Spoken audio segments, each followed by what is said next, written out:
नमस्कार प्यारे बच्चों। हम पाठ पढ़ रहे थे राजस्थान की रजत बूंदें, अनुपम मिश्र की रचना है। जल संरक्षण को लेकर के पाठ लिखा गया है। अनुपम मिश्र जी जल संरक्षण के बड़े ही ज़बरदस्त समर्थक रहे हैं। उन्होंने बहुत सारे सेमिनार आयोजित किए जल संरक्षण के लिए और बहुत सारी पुस्तकें लिखी। उनमें से एक पुस्तक थी आज भी खरे हैं तालाब। तो हम कुछ भाग इसका पढ़ चुके थे। तो बच्चों, अभी तक हमने जाना कि पानी, राजस्थान में पानी को 3 प्रकार में विभाजित किया गया है: पालर पानी, पाताल पानी और रेजानी पानी। पालर पानी जो धरातल के ऊपर होता है, पाताल पानी जो भूजल होता है, जो ज़मीन के अंदर चला जाता है, नीचे सतह के नीचे चला जाता है और जिसको कुओं के माध्यम से या नलकूपों के माध्यम से प्राप्त किया जाता है। और रेजानी पानी जो कि ज़मीन के अंदर, रेत के अंदर समा जाता है और वो खड़िया पट्टी से ऊपर ही रहता है, रेत के अंदर ही रहता है और उसको कुइयों के माध्यम से प्राप्त किया जाता है। फिर उसके बाद हमने जाना कि कुएँ कितने प्रकार से बनाई जाती हैं। कहीं पर ईंटों के माध्यम से कुएँ का निर्माण किया जाता है, कहीं पर पत्थरों से कुएँ का निर्माण किया जाता है। किसी स्थान पर ईंट और पत्थर जब उपलब्ध नहीं होते तो उन स्थानों पर खेत की घास अगर अच्छी हो तो खेत की घास से कुएँ का निर्माण किया जाता है, उससे रस्से बनाए जाते हैं और मोटे रस्से से कुएँ का निर्माण कर दिया जाता है। बीच बीच में उसके ईंटों की तह लगा दी जाती है ताकि वो कुएँ टिकी रहे। कुछ स्थान ऐसे भी होते हैं जहाँ पर खेत की घास भी आसानी से उपलब्ध नहीं होती, तो उन स्थानों पर लकड़ी के तनों को काट करके या पेड़ों के तनों को काट काट करके उनके डंगाल बना करके या उनके लट्ठे बना करके उनको तनों को इस्तेमाल करके कुएँ का निर्माण किया जाता है। अब कुएँ से पानी कैसे निकालते हैं? कुएँ से पानी निकालने के लिए भी हमने पढ़ा कि किस प्रकार कुएँ से पानी निकालने के लिए हम इस्तेमाल करते हैं चड़स का या छोटी बाल्टियों का या छोटे डोलों का। तो जिन स्थानों पर डोल भी या बाल्टी भी इस्तेमाल नहीं होती वहाँ पर चड़स का इस्तेमाल करते हैं। और चड़स किस चीज़ से बनाई जाती है? मोटे कपड़े से या चमड़े से, और उस पर एक मोटा लोहे का छल्ला या कड़ा लगा दिया जाता है ताकि उसके मुंह के ऊपर वजन बने और वो आसानी से उस पानी में डूब जाए और पानी में डूबने के बाद वो अपना आकार पूरा ले ले और उसके अंदर पानी भर जाए। उसको आसानी से ऊपर किसी चरखी के द्वारा या ओडाक की मदद से उसको निकाला जाता है। अब आगे हम पढ़ते हैं कि किस प्रकार ओडाक या चरखी का इस्तेमाल कुएं में किया जाता है। पिछले दौर में ऐसे कुछ गांवों के आसपास से सड़कें निकली हैं, ट्रक दौड़े हैं, ट्रकों की फटी ट्यूब से भी छोटी चरसी बनने लगी हैं। मैंने पिछली वीडियो में भी आप लोगों को बताया था कि जो ट्रक की ट्यूब होती हैं उनको एक साइड से कट लगा करके उसके अंदर छल्ला या कड़ा लगा करके उसके ऊपर रस्सी बांध करके उसको पानी में फेंक दिया जाता था। तो और उसके बाद उस ट्यूब के अंदर पानी भर जाता है और वो ट्यूब उसको ऊपर खींच लिया जाता है, तो पानी लाने के लिए, पानी खींचने का एक साधन बन जाती है। तो उसको उससे भी एक चड़सी बनाई जाती है। कुएं के व्यास का संबंध इन क्षेत्रों पर में पड़ने वाली तेज गर्मी से भी है। कुएं का व्यास कम क्यों होता है? क्योंकि वहाँ पर बहुत बहुत तेज गर्मी पड़ती है और व्यास अगर बड़ा होगा तो कुएं के भीतर पानी ज़्यादा फैल जाएगा और बड़ा व्यास पानी को भाप बन करके उड़ने से रोक नहीं पाएगा, इसलिए व्यास उसका छोटा रखा जाता है। कुएं को, उसके पानी को साफ रखने के लिए उसे ढक कर रखना जरूरी है, क्योंकि कुएं के पानी को पीने के लिए इस्तेमाल किया जाता है और वहाँ पर वो पानी अमृत के समान होता है, बड़ा एक तरह से मूल्यवान होता है। तो उसको ढक करके रखा जाता है, क्योंकि अगर उसको ढक के नहीं रखेंगे तो उसके अंदर कूड़ा कचरा गिरता रहेगा। कोई पक्षी ऊपर से जा रहा है, किसी जीव जंतु को नीचे फेंक दे, जहरीले जानवर को नीचे फेंक दे और साथ में बीट वगैरह कर दे तो वो गंदा हो जाएगा पानी। इस चीज़ से बचने के लिए उसको ढक करके रखा जाता है। छोटे मुंह को ढकना सरल होता है। हर एक कुएं के हर एक कुएं पर लकड़ी के बने ढक्कन ढके मिलेंगे। कहीं कहीं खस की टट्टी की तरह घास फूस या छोटी छोटी टहनियों से बने ढक्कनों का भी उपयोग किया जाता है। आप लोग देखते हैं जब हम कूलर का इस्तेमाल करते हैं तो कूलर में एक प्रकार की घास लगाई जाती है, तो उसको खस की घास कहा जाता है और वो ठंडी रहती है। उसी प्रकार जैसे खस की घास से वो पर्दे से बनाए जाते हैं कूलर के, उसी प्रकार वहाँ पर घास फूस से और छोटी छोटी टहनियों से मिला करके एक ढक्कन का निर्माण कर दिया जाता है और उस ढक्कन से उस कुएं को ढक दिया जाता है ताकि वो ढक्कन जो है वो एक तरह से मजबूत भी रहता है, काफ़ी दिनों तक चलता भी है और साथ साथ में उससे बाहर की गर्मी उसके अंदर नहीं जाती, पानी ठंडा रहता है और उसके अंदर कुछ गिरता भी नहीं है।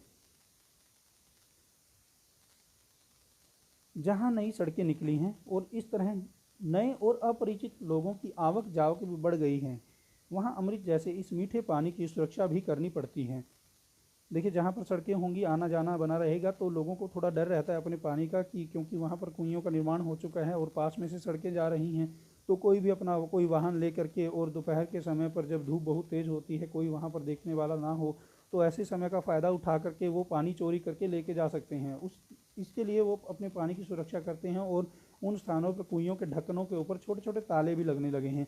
ताले कुएं के ऊपर पानी खींचने के लिए लगी घिरनी और चक्री पर भी लगाए जाते हैं। डबल सेफ्टी की जाती है, थोड़ी सी और सुरक्षा की जाती है, और घिरनी के ऊपर भी ताला लगा दिया जाता है, तो वो घिरनी घूमेगी नहीं, और जब घिरनी घूमेगी नहीं तो उसमें से पानी कैसे निकालेंगे। कुएं गहरी बने तो पानी खींचने की सुविधा के लिए उसके ऊपर घिरनी या चक्री भी लगाई जाती है। यह गरेड़ी, चरखी या फरेड़ी भी कहलाती है। फरेड़ी लोहे की दो भुजाओं पर भी लगती हैं, लेकिन प्रायः यह गुलेल के आकार के एक मजबूत तने को काटकर उसमें आर पार छेद बनाकर लगाई जाती हैं। गुलेल के आकार के एक मजबूत तने, अर्थात जो वाई शेप का जो तना देख लिया जाता है किसी पेड़ का, वाई शेप का कोई तना, मजबूत सा तना, उसको काट लिया जाता है और उसको वहाँ पर कुएं के किनारे पर गाड़ दिया जाता है, और उसके दोनों किनारों में छेद करके, और उसके अंदर एक लोहे की रॉड के अंदर चरखी फंसा करके, और उसको उनके बीच में लगा दिया जाता है, तो जिससे वहाँ पर चरखी जो है वो अच्छे से घूम सके। ये देखिए, आप यहाँ पर ये देख सकते हैं, ये कुएं है यहाँ पर, तो कुएं के किनारे पर जो ये यहाँ कुएं है, और कुएं के किनारे के ऊपर ये वाई के आकार का एक तना लगाया हुआ है, पेड़ का तना काट करके, और उसके अंदर यहाँ पर दोनों साइड में, इन दोनों साइडों में छेद करके, और उसके बीच में एक रोड लगा दी जाती है लोहे की, और उसके बीच में घिरनी फंसा दी जाती है। उस घिरनी के ऊपर आराम से रस्सी लगा करके और पानी की बाल्टी को खींचा जा सकता है।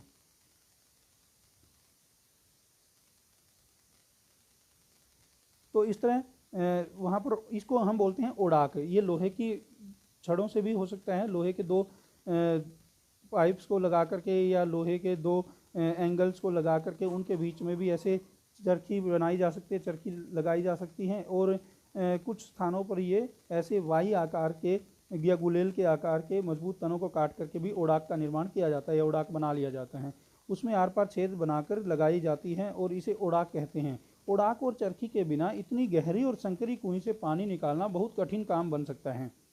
ओडाक और चरखी चड़सी को यहाँ वहाँ बिना टकराए सीधे ऊपर तक लाती हैं। जो चड़सी जिसमें पानी भरते हैं उसको जब खींचते हैं, तो अगर ओडाक और चरखी होगी तो वो जो चड़सी होगी वो बिल्कुल बीच में सीधे की सीधे ऊपर की ओर आएगी, और अगर ओडाक और चरखी नहीं होगी, अगर सीधे हम पानी खींचेंगे कुएं से बिना चरखी के या बिना ओडाक के, तो वो चड़सी बार बार उसकी दीवारों में टकराएगी, जिससे उसका पानी गिरेगा नीचे, और पानी छलकता रहेगा, साथ साथ में ऊपर आते आते उसमें बहुत कम पानी रहेगा, और दीवारों से टकराने के कारण दीवारों को भी नुकसान हो सकता है।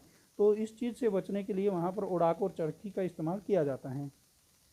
वजन खींचने में तो इससे सुविधा रहती ही है। खड़िया पत्थर की पट्टी एक बड़े भाग से गुजरती है, इसलिए उस पूरे हिस्से में एक के बाद एक कुएं बनती जाती हैं। ऐसे क्षेत्र में एक बड़े साफ सुथरे मैदान में 30-40 कुइयाँ भी मिल जाती हैं। हर घर की एक कुईं, परिवार बड़ा हो तो एक से अधिक भी। निजी और सार्वजनिक संपत्ति का विभाजन करने वाली मोटी रेखा कुएं के मामले में बड़े विचित्र ढंग से मिट जाती है। निजी और सार्वजनिक संपत्ति का अभिप्राय क्या हुआ? निजी संपत्ति मतलब मेरी अपनी संपत्ति, मेरी निजी संपत्ति जिसके ऊपर किसी और का अधिकार नहीं है, मेरा अपना अधिकार है। और सार्वजनिक संपत्ति होती है जिसपे सभी का अधिकार है, कोई भी वहाँ पर कुछ भी कार्य कर सकता है, या पंचायत उसके ऊपर कोई भी कार्य कर सकती है। तो पंचायत की जो ज़मीन होती है वो सार्वजनिक संपत्ति है, और जो मेरे घर की अपनी ज़मीन है वो मेरी निजी संपत्ति है। तो यहाँ पर जो कुइयों का निर्माण किया जाता है वो सार्वजनिक ज़मीन के ऊपर किया जाता है, क्योंकि मैदान होता है बाहर, गांव के बाहर बड़ा मैदान होता है, साफ़ सुथरे मैदान में जहाँ पर पानी की जो बूंदें हैं वो रेत के अंदर समा चुकी हैं, मिट्टी के अंदर समा चुकी हैं, तो उन स्थानों पर कुइयों का निर्माण किया जाता है। लेकिन कुएं क्योंकि मैं अपने खर्चे पर बना रहा हूँ, इसलिए वो कुएं मेरी निजी है, मेरे घर के लिए बनाई गई है, तो वो निजी हो गई। लेकिन ज़मीन कौन सी है? वो सार्वजनिक ज़मीन है, पंचायत की ज़मीन है। तो इसलिए वहाँ पर जो सार्वजनिक और निजी की जो विभाजन रेखा है वो समाप्त हो जाती है। तो हर एक की अपनी अपनी कुएं है, उसे बनाने और उससे पानी लेने का हक उसका अपना है। लेकिन कुएं जिस क्षेत्र में बनती है वह गांव समाज की सार्वजनिक ज़मीन है। उस जगह बरसने वाला पानी भी बाद में वर्ष भर नमी की तरह सुरक्षित रहेगा और इसी नमी से साल भर कुइयों में पानी भरेगा। नमी की मात्रा तो वहाँ हो चुकी वर्षा से तय हो चुकी है। अब उस क्षेत्र में बनने वाली हर नई कुई का अर्थ है पहले से तय नमी का बंटवारा। इसलिए निजी होते हुए भी सार्वजनिक क्षेत्र में बनी कुइयों पर ग्राम समाज का अंकुश लगा रहता है। बहुत जरूरत पड़ने पर ही समाज नई कुई के लिए अपनी स्वीकृति देता है। इसका अभिप्राय क्या हुआ? जैसे किसी गांव में किसी मैदान में 30 कुइयों का निर्माण किया गया है और प्रत्येक कुई में लगभग 3 या 4 घड़े पानी प्रतिदिन एकत्रित होता है। तो ऐसी स्थिति में अगर कुछ नई कुइयों का निर्माण 4 या 5 नई कुई वहाँ पर बना दी जाएं तो नमी तो उतनी ही रहेगी जितनी पहले थी, उस नमी में तो बढ़ोतरी होगी नहीं। तो नई कुई में पानी कहाँ से आएगा? इसका अभिप्राय क्या हुआ कि नई कुई में पानी जो आएगा वो उन्हीं दूसरी जो पुरानी कुइयाँ हैं, जो 30 कुई पहले बनी हुई थी, उन्हीं के हिस्से का पानी बंट करके उसमें चला जाएगा। तो जब उनके हिस्से का पानी वहाँ पर बंट करके जाएगा तो 30 कुइयों में पानी कम पड़ेगा।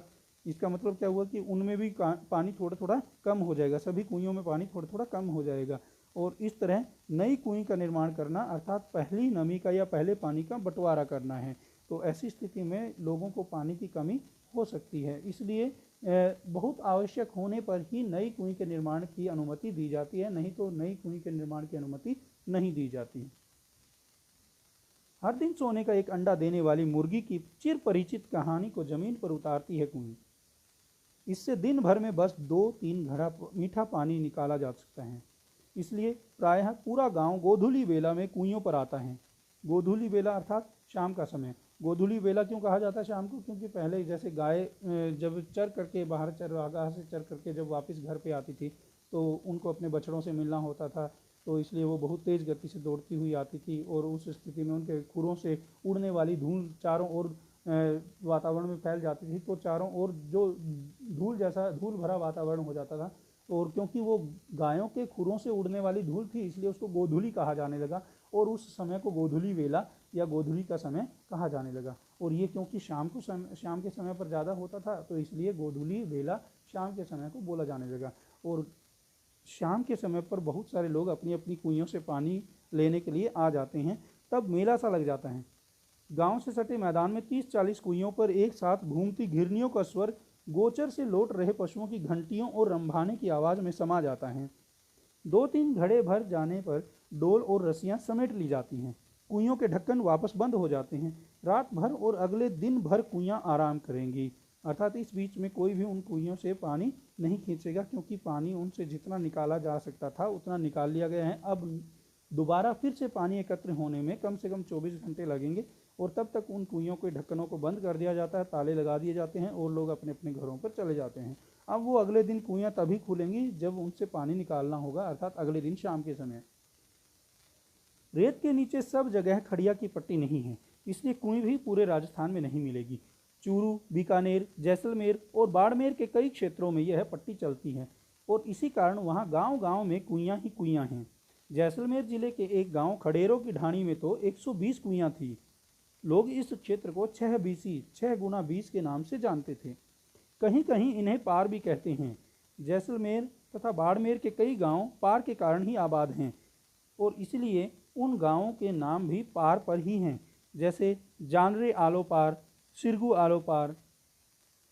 तो पार के बारे में मैंने पिछली वीडियो में आपको बताया भी था, आपको चित्र भी दिखाया था। तो पार भी लगभग कुएं जैसा ही एक तरह से एक स्थान होता है जिसका निर्माण पानी को एकत्रित करने के लिए किया जाता है और जिस स्थान पर ज़्यादा पार होते हैं उस स्थान को पार के नाम से संबोधित किया जाता है। उसके नाम के पीछे, उस जगह के नाम के पीछे पार शब्द का इस्तेमाल किया जाता है।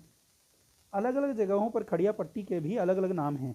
कहीं यह चारोली है तो कहीं धादड़ो, धड़धड़ो, कहीं पर बिट्टूरो बोलियो के नाम से भी जानी जाती है, तो कहीं इस पट्टी का नाम केवल खड़ी भी है। और इसी खड़ी के बल पर खारे पानी के बीच मीठा पानी देती खड़ी रहती हैं कुएं। तो देखिए, इसी खड़ी के बल पर, अर्थात जहाँ पर खड़िया पट्टी नहीं होगी वहाँ पर कुएं का निर्माण नहीं हो सकता और वहाँ पर मीठा पानी प्राप्त नहीं होगा। तो इसलिए कुएं के निर्माण में खड़ी पट्टी या खड़िया पट्टी की जो परत है उसका बड़ा ही महत्वपूर्ण रोल है या महत्वपूर्ण भूमिका उसकी है। अब हमारे जो क्षेत्र है, हरियाणा का जो क्षेत्र है, उस स्थान पर जो खड़िया पट्टी की जो परत है उसको धड़ के नाम से जाना जाता है। जैसे यहाँ पर धड़धड़ो शब्द प्रयोग किया गया, धाधड़ो शब्द प्रयोग किया गया है, तो यहाँ हरियाणा में उसको धड़ के नाम से जानते हैं।